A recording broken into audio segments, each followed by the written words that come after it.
ಗೆದ್ದಾಗ ಯಾರು ಬೇಕಾದರೂ ಜೊತೆಲಿ ಇರ್ತಾರೆ, ಆದರೆ ಸೋತಾಗಲೂ ಕೈ ಬಿಡದೆ ಜೊತೆಗೆ ನಿಲ್ಲೋ ತಾಕತ್ತಿರೋದು ಕನ್ನಡಿಗನಿಗೆ ಮಾತ್ರ. ಕುರುಕ್ಷೇತ್ರದ ಅಂಗಳದಲ್ಲಿ ಕರ್ಣ ಒಬ್ಬಂಟಿಯಾಗಿ ನಿಂತಿದ್ದಾನೆ. ಎದುರಿಗೆ ಸಾಕ್ಷಾತ್ ಕೃಷ್ಣ ಬಂದು ಆಮಿಷ ಓಡ್ತಿದ್ದಾನೆ. ಕರ್ಣ, ಪಾಂಡವರ ಕಡೆ ಬಂದ್ಬಿಡು, ನೀನೇ ಈ ದೇಶದ ಚಕ್ರವರ್ತಿ ಆಗ್ತೀಯಾ ಅಂತ. ಆಗ ಕರ್ಣ ಆಡಿದ ಮಾತು ಇಂದಿಗೂ ನಮ್ಮ ಕಣ್ಣಲ್ಲಿ ನೀರು ತರಿಸುತ್ತೆ. ಕರ್ಣ ಹೇಳ್ತಾನೆ, ಕೃಷ್ಣ, ಅಂದು ಇಡೀ ಸಭೆಯಲ್ಲಿ ನನ್ನ ಕುಲ ಕೇಳಿ ಅವಮಾನ ಮಾಡಿದಾಗ ಲೋಕವೇ ನನ್ನನ್ನು ನೋಡಿ ನಕ್ಕಾಗ ನನಗೆ ರಾಜ ಅಂತ ಪಟ್ಟ ಕಟ್ಟಿ ಗೌರವ ಕೊಟ್ಟವನು ಈ ದುರ್ಯೋಧನ. ಈಗ ಅವನು ಸೋಲುವ ಹಾದಿಯಲ್ಲಿದ್ದಾನೆ ಅಂತ ಗೊತ್ತಾದ ತಕ್ಷಣ ನಾನು ಬೆನ್ನು ತೋರಿಸಿ ಹೋಗ್ಬೇಕಾ? ರಾಜ್ಯ ಸಿಗದಿದ್ರೂ ಪರವಾಗಿಲ್ಲ ಕೃಷ್ಣ, ನನ್ನ ಗೆಳೆಯನಿಗಾಗಿ ಸಾಯೋದಕ್ಕೆ ನಾನು ಸಿದ್ಧ ಅಂತಾನೆ. ಇದೇ ಕಾರಣಕ್ಕೆ ಕಣ್ರಿ ಎಲ್ರಿಗೂ ಕರ್ಣ ಇಷ್ಟ ಆಗೋದು. ಮಹಾಭಾರತದಲ್ಲಿ ಕರ್ಣನ ಪಾತ್ರ ಓದುವಾಗ ಹೃದಯ ಪಾರವಾಗಿ ಕಣ್ಣಂಚಲಿ ನೀರು ಚಿನ್ಗುತ್ತೆ. ಈಗ ನಮ್ಮ ಬೆಂಗಳೂರಿನ ಚಿನ್ನಸ್ವಾಮಿ ಸ್ಟೇಡಿಯಂಗೆ ಬನ್ನಿ. ಇಲ್ಲಿ ಕೂತಿರೋ ಲಕ್ಷಾಂತರ ಕೋಟ್ಯಾಂತರ ಜನರಲ್ಲಿ ನಮಗೆ ಅದೇ ಕರ್ಣನ ಪ್ರತಿರೂಪ ಕಾಣಿಸುತ್ತೆ. ಯಾಕೆ ಗೊತ್ತಾ? ಭಾರತೀಯ ಸಂಸ್ಕೃತಿಯಲ್ಲಿ 18 ಅನ್ನೋದು ಬರೀ ಸಂಖ್ಯೆ ಅಲ್ಲ, ಅದೊಂದು ದೈವಿಕ ಶಕ್ತಿ. ಮಹಾಭಾರತದಲ್ಲಿ 18 ಪರ್ವಗಳು, ಕುರುಕ್ಷೇತ್ರ ಯುದ್ಧ ನಡೆದಿದ್ದು 18 ದಿನ, ಭಗವದ್ಗೀತೆಯಲ್ಲಿರೋದು 18 ಅಧ್ಯಾಯಗಳು, ಶಬರಿಮಲೆಯ ಮೆಟ್ಟಿಲುಗಳು ಕೂಡ 18.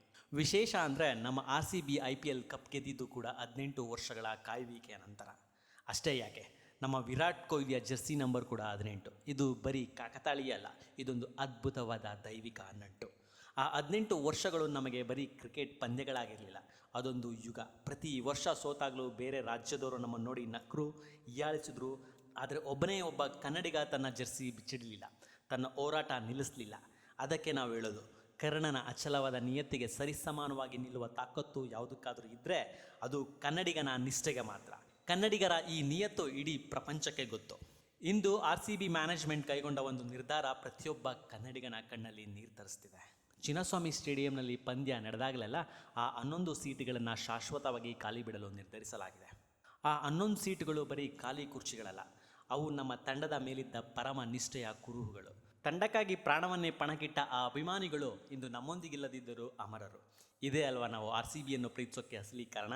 ಇಲ್ಲಿ ಬರೀ ಕ್ರಿಕೆಟ್ ಇಲ್ಲ, ಇಲ್ಲಿ ಮನುಷ್ಯತ್ವ ಇದೆ, ಕನ್ನಡಿಗನ ಅಭಿಮಾನಕ್ಕೆ ಬೆಲೆ ಇದೆ. ಆ 11 ಸೀಟುಗಳಲ್ಲಿ ಅವರ ಆತ್ಮಗಳು ಇಂದಿಗೂ ಕೂತು RCB ಅಂತ ಕಿರುಚುತ್ತಿವೆ ಎಂಬ ನಮ್ಮ ನಂಬಿಕೆ. ಈ ವರ್ಷವೂ ಗೆದ್ದು ಗರ್ವದಿಂದ ಹೇಳೋಣ, ಇನ್ನು ಮುಂದೆ ಕಪ್ಪು ನಮ್ಮದೇ ಅಂತ. ಜೈ RCB, ಜೈ ಕನ್ನಡ.